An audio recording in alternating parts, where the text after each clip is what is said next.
हजरत Junaid Baghdadi को किसी ने पूछा, सी मुरीद बैठे ने, हुजूर बड़े मुखलिस हो, इखलास किथों सीखिया? जुनैद बगदादी रो पे फरमाया, बेटा कुरान हदीस ते उस्तादां कोलों सीखिया ते इखलास एक नाई कोलों सीखिया। इखलास किनू कहंदे ने? एक नाई ने दसिया।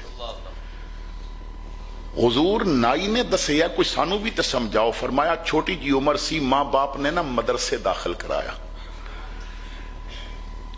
दूर सी मदरसा काफी, एक दिन का सफर करके मेरे वालद उत्थे मेरे तक मैनू लैके पहुंचे ते दाखिल करा के ते कहंदे ने, पुत्रा रोज रोज नहीं आन आउंदा, हुण जदों कुरान दा हाफिज बन जाएगा ते फिर आके लै जावांगा।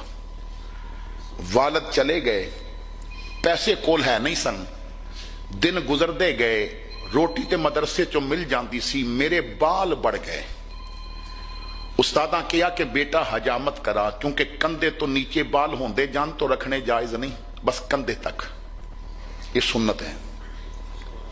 कंधियां तक बाल रख सकते हो अगर रखने ने सुन्नत के मुताबिक। लेकिन साड़ी कौम किसी क्रिकेटर, किसी फिल्मी स्टार की नकल ते पटे रख लवेगी, हुजूर दी कापी करदियां सुन्नत के मुताबिक बाल नहीं टके। इस साड़ी कौम दा अजीब अलग है, इन्हां मिजाज अलग है। ये अरब दे शेखां नूं वेख के ते फ्रेंच कट ते रख लैणगे, लेकिन मदीने वाले दी तरह दाढ़ी नहीं रखणगे। अल्लाहु अकबर कबीरा। हज़रात गिरामी तवज्जो फरमाना।